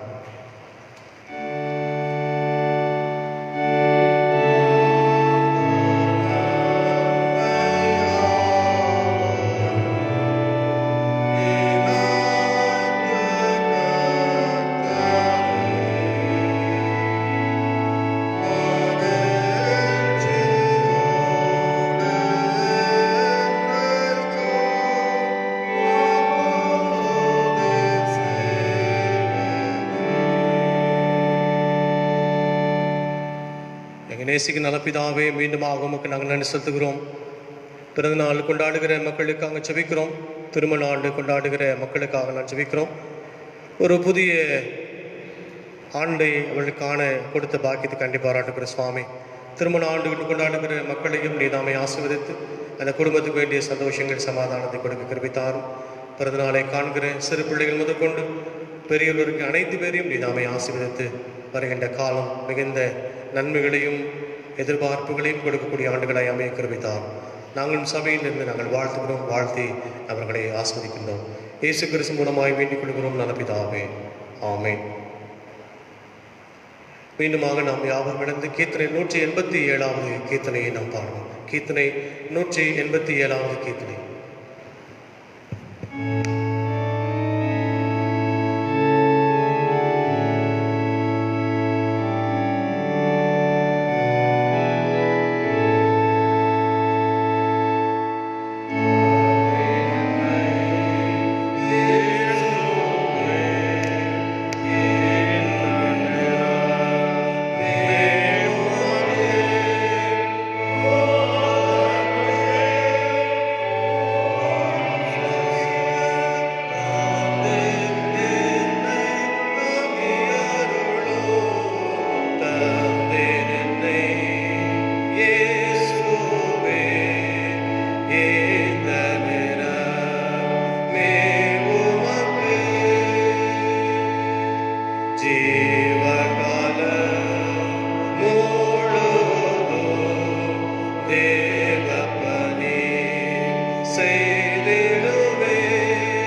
நித்தம் ஒளித்திடுவே எந்த இடம் எனக்கு காட்டிலும் இயேசுவே அங்கே இருப்போகிறேன் தந்தேனே இயேசுவே இந்த நேரமே உமக்கு ஒன்றுமில்லை நானையா ஓமாலண்டே ஒன்றும் செய்ய ஆண்டு செய்ச அழித்த ஆவியால் என்னை ஆடி என்னை நிரப்போ தந்தேனே இயேசுவே இந்த நேரமே உமக்கு. ஜெபம் செய்வோம். எங்கள் மகா பரிசுத்தமும் இரக்கமும் கிருபை நிறைந்த அன்பு நிறைந்த ஆண்டவரே, மீண்டுமாக எங்கள் எல்லாரையும் உடைய பாதத்திலே அர்ப்பணிக்கிறோம். திருச்சபை மட்டுமல்ல, ஆங்காங்க இல்லங்களிலேயும் பல இடங்களிலும் ஆண்டவரே, இந்த முகநூலுடையாக கேட்டுக்கொண்டிருக்கக்கூடிய ஒவ்வொரு திருச்சபை மக்களையும் குடும்பத்தாரையும் உடைய கருத்தில் கொடுக்கணும். ஆண்டவரை இப்படிப்பட்ட ஒரு கடினமான காலங்களிலே வாழ்ந்து வருகிற சூழல்களிலே நாங்கள் இருந்து ஒவ்வொன்றையும் ஆண்டவரை நாங்கள் பார்த்து வருகிறோம். இந்த சூழ்நிலைகள் எல்லாம் எப்பொழுதும் எங்களுக்கு மாற்றப்படும் என்கின்ற ஒரு மிகப்பெரிய கேள்வி எங்களுக்குள்ளாக எழுந்து கொண்டே இருக்கிறது. பல தடுமாற்றங்கள், பல கண்ணீர்கள், வேதனைகள், சரியாக குடும்பம் பராமரிக்கப்பட முடியாதவர்களே, பிள்ளையுடைய அவலங்களை படிக்க வைக்க முடியாத சூழல், வேலை இல்லாத ஒரு திண்டாட்டம், வருமானம் இல்லாத ஒரு கடினமான ஒரு பாதை, இப்படி பலதரப்பட்ட வகைகளில் ஆண்டவரே நாங்கள் பல கஷ்டங்களை ஒவ்வொரு நாளும் நாளுக்கு நாள் நாங்கள் சந்தித்து கொண்டே நாங்கள் இருக்கிறோம். ஆண்டவரை எல்லாம் மாற வேண்டும் என்று நாங்கள் ஒவ்வொரு நாளும் ஆண்டவரை எங்களுடைய தனிப்பட்ட ஜெபங்களிலே, குடும்ப ஜெபங்களிலே நாங்கள் தொடர்ந்து நாங்கள் ஜெபித்துக் கொண்டே நாங்கள் வருகிறோம். ஆண்டவரே, நாங்கள் ஒவ்வொரு நாளும் செய்கிற ஜெபத்தையும் ஆண்டவரை நாமே கவனத்தோடு கேட்டு எங்கள் ஜெபத்துக்கு விடுதலை நீ தந்து கொண்டிருக்கிறேன். அது மட்டுமல்ல ஆண்டவரே, பல நிலையும் எங்களுக்கு கொஞ்சம் கொஞ்சமாக மாற்றத்தையும் ஏற்படுத்திக் கொண்டே வருகிறீர்களாம் நாம் அறிந்திருக்கிறோம். இருந்த பொழுதும் ஆண்டவரை முழுமையாக நானே எழுந்து நிற்க முடியவில்லை. முழுமையாகவே என்னுடைய வாழ்க்கை இன்னும் சந்திக்கப்பட முடியாத ஒரு நிலை இருக்கிறதை நாம் அறிந்திருக்கிறோம். ஆண்டவரே, எல்லாவற்றையும் தயவு கூர்ந்து எங்களுக்கு மாற்றி உங்களுடைய கண்களில் எங்களுக்கு தயவும் இறக்கத்தையும் நாமே தந்து எங்களுடைய நாடு முழுவதும் மட்டுமல்ல, உலக நாடு முழுவதுமாக ஏற்பட்டுக் கொண்டிருக்கக்கூடிய இப்படிப்பட்ட வியாதி நிமித்தமாக கஷ்டப்படுகிற மக்கள் மத்தியிலிருந்தும் பரவி வருகிற இந்த தொற்று நோயிலிருந்து ஆண்டவரே விடுதலையான ஒரு மாற்றத்தை எங்களுக்கு நீர் ஏற்படுத்தி தர வேண்டும் என்று நாங்கள் ஜெபிக்கிறோம், கொண்டாடுகிறோம். ஆண்டவர் அந்தந்த காலங்களுக்கு ஏற்றபடி எல்லாவற்றையும் நான் உங்களுக்கு மாற்றி அமைத்துக் கொடுப்பேன் சொன்னவர். இந்த காலம் தொடர்ந்து நீடித்து விடாதபடிக்கும் இதுக்குள்ளான கண்டுபிடிக்கப்பட வேண்டிய மருந்துகள் எல்லாம் வெகு சீக்கிரமாய் கண்டுபிடிக்கப்பட்டு பரவுகின்ற இந்த நோய் ஆண்டவரை தடுத்து நிறுத்தப்பட ஆண்டவரை கிருபை செய்ய வேண்டும் ஜெபிக்கிறோம். இப்படி கடந்த நினைக்கிறோம். காலங்கள் ஒன்றும் தளவு ஏற்பட்டிருக்கிறது. இருந்தாலும் ஆண்டவரை இந்த இப்படிப்பட்ட ஊரடங்குகள் ஆண்டவரை திடீரென்று நடக்கிறதும் எங்களுடைய எண்ணமெல்லாம் சற்று தடுமாற்றம் ஏற்படுகிறது அறிந்திருக்கிறோம். இது முழுமையாக மாற்றப்பட்டு வேலைகள் கிடைக்கப்பெறவும், சம்பாத்தியங்கள் கிடைக்கப்பெற்று குடும்பத்தின் மக்களுக்கும் பிள்ளைகளுக்கும் வாழ்வாதாரமாக இருக்கக்கூடிய எல்லா வாழ்வு அமைப்புகளையும் நாமே சந்தித்து கொடுக்க வேண்டும் என்று நாங்கள் ஜெபிக்கிறோம். எத்தனையோ ஜனங்கள் பிரைவேட் இன்ஸ்டிடியூஷனில் பல்வேறுமான தொழில்கள் எல்லாம் முடக்கப்பட்டு இன்னைக்கு சம்பளம் இல்லாமல், வருவாய் இல்லாமல், குடும்பங்களை கவனித்துக் கொள்ள முடியாமல், அலுவலகம் எல்லாம் திறக்கப்பட முடியாமல் இருக்கிறதெல்லாம் நாம் அறிந்திருக்கிறோம். ஆண்டவரே, அவருடைய கண்ணீர் யாவையுமே நாமே மாற்றி அமைத்து கொடுத்து எங்களுடைய சுதந்திரம் மீண்டுமாய் கிடைக்கப்பட வேண்டும் என்பதற்காக ஆவலோடும் வாஞ்சியோடும் காத்துக் கொண்டிருக்கக்கூடிய மக்களுக்காக நாங்கள் ஜெபிக்கிறோம். கர்த்தர்களையும் ஆசீர்வதித்து பலப்படுத்தி பாதுகாத்துக் கொள்ள வேண்டும் என்று ஜெபிக்கிறோம். ஒவ்வொரு குடும்பத்தின் மக்களுக்கும் ஒவ்வொருமான எதிர்பார்ப்புகள் உண்டு. அந்த எதிர்பார்ப்புகளோடு கூட காத்திருக்கக்கூடிய மக்களை கருத்தில் இருக்கிறோம். தேவைகள் சந்திக்கப்பட கிருபை தாரும். ஆண்டவரே, எங்களுடைய குடும்பத்திற்காக, எங்கள் பிள்ளைகளுக்காக ஒரு மிகப்பெரிய ஒரு நல்ல மாற்றம் ஏற்படாதா? ஒரு கவலை எல்லாம் தீர்க்கப்படாதா? இன்றைக்கு எங்கள் வாழ்க்கையில் மீண்டுமாக திரும்ப ஒரு செழிப்பான வாழ்க்கை, சந்தோஷமான வாழ்க்கை வரும் என்று காத்துக் கொண்டிருக்கக்கூடிய மக்களுக்காக நாம் ஜெபிக்கிறோம். ஆண்டவர் தேவைகளையும் சந்திக்கப்பட ஆண்டவர் கிருபை தாரும் சுவாமி. கர்த்தர் ஒரு நாளும் கைவிடுகிறவர் அல்ல. எல்லாரையும் ஆண்டவரை சேர்த்துக் கொண்டு அரவணைத்துக் கொண்டு போகிறேன். எங்கள் மீட்பொரு ரட்சகருமாகிய இயேசு கிறிஸ்துவாய் இருக்கிறபடினாலே இப்படி கர்த்தர் திகையாதே, கலங்காதே, நான் உன் தேவன், நான் உன்னை ஒரு நாளும் கைவிடுகிற ஆண்டவர் அல்ல என்று நாங்கள் திருமுறையிலே வாசிப்பதை போல உடைய வேத வசனம் ஒரு நாளும் பொய்யை உரைத்தது அல்ல ஆண்டவரே. அதை என்னாலும் மெய்யை கொடுத்து கொண்டு இந்த உலகத்துக்குள்ளாக இந்த வார்த்தை பேசுகிறார் இருக்கிறபடினாலே இந்த காரணத்துக்காக ஜெபித்துக் கொண்டிருக்கக்கூடிய மக்களுக்கு ஜெபிக்கிறோம். அந்த தேவைகளை சந்தியும். வேலைகள் கிடைக்கப்பெற கிருபித்தார், சம்பளங்கள் கிடைக்கப்பெற கிருபித்தார், பிள்ளைகளுடைய படிப்பு தொடர கிருபித்தார், நோய்வாய்ப்பட்டு மருத்துவமனையிலையும் சிகிச்சை பெற்று வருகிற ஒவ்வொரு குடும்பத்தாரையும் உடைய கருத்தில் கொடுக்கிறோம் ஆண்டவரே. இயேசு கிறிஸ்துடைய வெளியேறு பெற்ற நாமத்தினாலே நாங்கள் ஜெபிக்கிறோம். உடைய தழுவலினாலே நாங்கள் குணமானோம் என்கிற வேத வசனம் நிறைவேறி அனைவருமாக இல்லம் திரும்பி உமக்கு நன்றி செலுத்தி நாமத்தை தோற்றுவிக்க ஆண்டவர் கிருபித்தார். அதே போல ஆண்டவரே, வீடுகளில் இருந்து ஆண்டவரை நலம் பெற்று வருகிற ஒவ்வொரு குடும்பத்தின் மக்களுக்கு ஜெபிக்கிறோம். ஒவ்வொரு பெற்றோர்களையும் உடைய கருத்தில் கொடுக்கிறோம். கர்த்தர் ஒவ்வொருவரையும் பொறுப்படுத்திக் கொண்டு அவருக்கு வேண்டிய நல்ல பலத்தையும் சுகத்தையும் தந்தர வேண்டும் என்று ஜெபிக்கிறோம். கல்லூரிகள் மூடப்பட்டிருக்கிறது, பள்ளிகளை புறத்திருக்கப்படும் என்று சொல்லி காத்திருக்கக்கூடிய அநேக சூழலில் இருக்கக்கூடிய மக்களுக்கு ஜெபிக்கிறோம். அவருடைய வாழ்வாதாரம் ஆண்டவரை கொடுக்கப்படுவதற்கு எல்லா காரியங்களையும் திறக்கப்பட கிருபித்தார். அதே போல அநேக மக்களுடைய தொழில்கள் முடக்கப்பட்டிருக்கிறது, வியாபாரம் முடக்கப்பட்டிருக்கிறது. நாங்கள் பார்க்கிறோம் சுவாமி. ஆண்டவரை வெகு சீக்கிரத்தில் இவையெல்லாம் மாற்றப்பட்டு தொழில்களும் வியாபாரங்களும் சரிவர ஆண்டவரை நடைபெற ஆண்டவர் கிருபித்தார். ஒவ்வொருடைய மாவட்ட எல்லைகளும் திறக்கப்பட, ஒவ்வொரு மாநிலத்துடைய எல்லைகளும் திறக்கப்பட, அநேக மக்களும் ஆண்டவரை பல்வேறுமான தன்னுடைய வியாபாரத்தையும் தன்னுடைய பல துறைகளுடைய பணிகள் எல்லாம் தொடர்வதற்கு நீதாமே தடுத்து நிறுத்தப்பட்டிருக்கக்கூடிய எல்லையெல்லாம் திறக்கப்பட ஆண்டதாமே கிருபை செய்ய வேண்டும் என்று வைக்கிறோம். இதற்காக முழுவீச்சாக இறங்கி செயல்பட்டு கொண்டு வருகிற ஒவ்வொரு மருத்துவங்கள், அரசு துறையாக நடைபெற்றுக் கொண்டு வருகிற அனைத்து ஆலோசனைகளுக்காக நாம் ஜெபிக்கிறோம். அவர்கள் எடுக்கக்கூடிய முடிவுகளுக்காக நாம் ஜெபிக்கிறோம். ஆண்டவரே, அவளோடு கூட நாங்களும் ஒத்துப்போக ஆண்டவரை கிருபித்தார். மிக சீக்கிரத்தில் இந்த மருந்து எல்லாம் கிடைக்கப்பட்டு ஆண்டவரை நோய் என்பது மிக சீக்கிரமாக நிறுத்தப்பட கிருபித்தார். திருச்சபையில் இருக்கக்கூடிய பெரியவர்கள், எங்களுடைய பெற்றோர்கள், வயது முதிர்ந்தவர்களுக்காக நம்ம வேண்டிக் கொள்கிறோம். ஆண்டவர் தாம் எல்லாருக்கும் வேண்டிய ஜீவனையும் சுகத்தின் பலத்தை தருகிறார். கோவை மாவட்டம் முழுவதும் மட்டுமல்ல, வெளி மாவட்டத்திலேயும் வெளி மாநிலத்திலேயும் வெளிநாடுகளிலேயும் வசிக்கிற பணியாற்றுகின்ற ஒவ்வொரு குடும்பத்தாரையும் நாங்கள் இயேசுவின் நாமத்திலே வாழ்த்தி ஆசிரியக்கிறோம். அந்த மக்களையும் நாம தொடர்ந்து பொறுப்படுத்திக் கொள்ள தாமை கிருபித்தார். எங்களுடைய ஆலயத்தினுடைய அனைத்து மக்களையும் உடைய கருத்தில் கொடுக்கிறோம். எங்களுக்காக ஜெபித்துக் கொள்ளுங்கள், குடும்பத்துக்காக ஜெபித்துக் கொண்டு கேட்டுக்கொண்டிருக்கிற ஒவ்வொரு குடும்பத்தாரையும் உடைய திருக்கரத்திலே அர்ப்பணிக்கிற சுவாமி கர்த்தருடைய பொறுப்படுத்திக் கொள்கிறார்கள். சபையுடைய பொறுப்பாளர்கள், பொது சேர்ப்பு அங்கத்தினர்கள், வாலிப தம்பி தங்கச்சிமார், எங்களுடைய கோயர், எங்களுடைய சண்டே ஸ்கூல் பயிற்சி வைக்கின்ற சண்டே ஸ்கூல் டீச்சர்ஸ்மார், அங்கே படிக்கின்ற ஒவ்வொரு சிறு பிள்ளைகள் மற்றும் ஆண்டவரை பெண்கள் ஐக்கிய சங்கம் என்று பல நிலையிலே செய்திருக்கிற ஊழியர்கள் மற்றும் ஆண்டவரை திருச்சபை மூலியமாய் நடைபெற்றுக் கொண்டு வருகிற தொழுநோய் மத்தியிலே பணியாற்றுகின்ற அந்த பணிகள், ஆண்டவரை ஆலயத்தின் வளாகத்தில் நடைபெற்றுக் கொண்டு வருகிற முதியோர் இல்லம் என்று பல தரப்பட்ட மக்கள் மகளிலே செய்து வருகிற ஊழியர்களுக்கு நான் வைக்கிறோம்.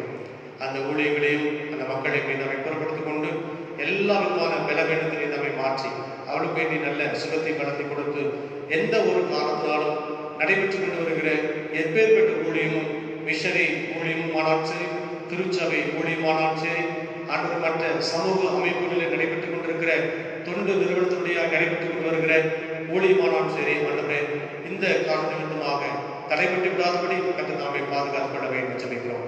மற்றும் காந்திபுரத்துடைய கிளை சபைகளுக்கு ஜெபிக்கிறோம். அதை தொடர்ந்து பொறுப்படுத்திக் கொள்ளும் ஆயர்களுக்கான ஜெபிக்கிறோம், நெல்சன் சதீஷ்கான ஜெபிக்கிறோம், பாபி ஆல்ஃபர்ட் ஜோசப்கான ஜெபிக்கிறோம். கர்த்தரை தொடர்ந்து பொறுப்படுத்திக் கொள்ளும் ஆணைக்காக உதவி செய்கிறவர்கள் உத்தாசையோடு இருக்கக்கூடிய அனைத்து மக்களுக்கும் ஜெபிக்கிறோம். விசேஷமாய் எங்களுடைய கோவை திருமணத்திற்காக நம்ம ஜெபிக்கிறோம். பேராயர் அதன் கீழாக இயங்கக்கூடிய கோவை திருமணத்தினுடைய அனைத்து வட்டையும் ஆயிரத்துக்கான ஜெபிக்கிறோம். கர்த்தரையும் பொறுப்படுத்திக் கொண்டு ஆண்டவரை இன்றைக்கு நாங்கள் சிந்தித்ததை போல அருட்பொழிவு பெற்றிருக்கக்கூடிய அனைத்து ஆயர்மார்களும், ஊழியர்களும், பாஸ்டர்களும், ஆண்டவரை தியாக உணர்வோடு அர்ப்பணிப்போடு தொடர்ந்து திருப்பணியாற்ற கர்த்தர் கருவித்தார். வெகு சீக்கிரத்தில் நல்ல ஒரு வெளிச்சம் கிடைக்கும் என்று எதிர்பார்த்து நாம் காத்திருக்கிறோம். அந்த காலங்களை எங்களுக்கு வெகு சீக்கிரத்தில் தந்த கர்த்தர் கருவித்தார். தொடர்ந்து உடைய பாதத்தில் அர்ப்பணிக்கிறோம். எல்லா கணத்தையும் மகிமையும் துதியையும் ஸ்தோத்திரங்களையும் நம்ம நோக்கி செலுத்துகிறோம். இயேசு கிறிஸ்து மூலமாய் வேண்டிக் கொள்கிறோம் நல்ல பிதாவே, ஆமென். நம்முடைய ஆண்டவராக இயேசு கிறிஸ்துவின் கிருபையும் பிதாவாக தேவனுடைய அன்பும் பரிசுத்த ஆவியானவருடைய சந்தோஷம் சமாதானம் நம் அனைவரோடும் இன்றும் என்றும் சதா காலமும் நீடித்து நிலைத்திருப்பதாக.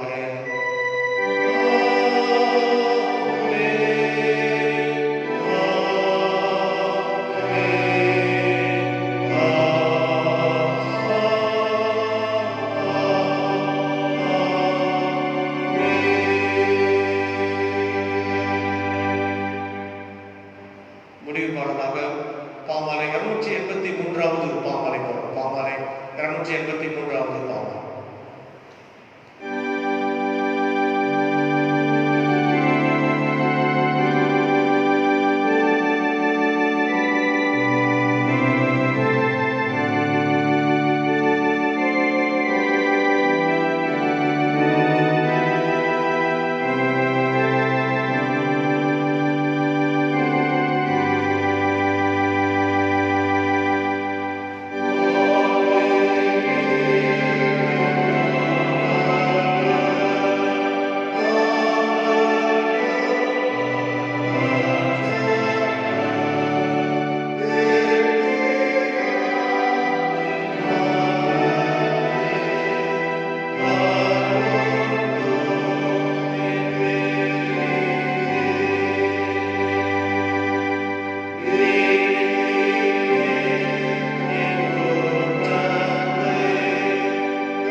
பகலில் மேக ஸ்தம்பத்தினால் இரவிலே அக்கடி ஸ்தம்பத்தினால் உங்களை வழிநடத்துவே என்று சொன்னார்கள். எங்களை தொடர்ந்து நீ வழிநடத்தி செல்ல வேண்டும் என்று சொல்லிக்கிறோம். பல இடர்கள், பல தடுமாற்றங்கள், பல குறைவுகள், பல குற்றங்கள், பல்வேறுமான மோசங்கள் வாழ்வில் நடைபெற்றார். எல்லாவற்றும் கர்த்தர் எங்களை தப்பித்து மட்டுமாக பாதுகாத்து எங்களை வழிநடத்தின கடவுள் தொடர்ந்து வருகின்ற காலங்களிலே இந்த மேக ஸ்தம்பத்தினாலே வழிநடத்தி செல்ல வேண்டும் என்று பாதுகாப்பு வந்திருக்கிற அனைவரையுடைய பாதத்தில் அர்ப்பணிக்கிற சுவாமி ஆசிரியராக இந்த முகனுடைய கேட்டுக்கொண்டிருக்கக்கூடிய சிறு பிள்ளைகள் முதற்கொண்டு பெரியவர்களை அனைத்து பேரையும் ஆசீர்வதிப்பீராக. அனைத்து குடும்பங்களையும் ஆசீர்வதிப்பீராக. வருகின்ற காலங்களும் மிகுந்த ஆசீர்வாதமாக இருக்க கர்த்தர் கிருபைத்தார். எங்களையும் நாங்கள் தாழ்த்துகிறோம். இயேசு கிறிஸ்துவின் மூலமாக வேண்டிக் கொள்ளுகிறோம் எங்கள் அன்பு பிதாவே. ஆமென். கர்த்தர் உங்களோடு இருப்பாராக. சமாதானத்துடனே புறப்பட்டு செல்லுங்கள்.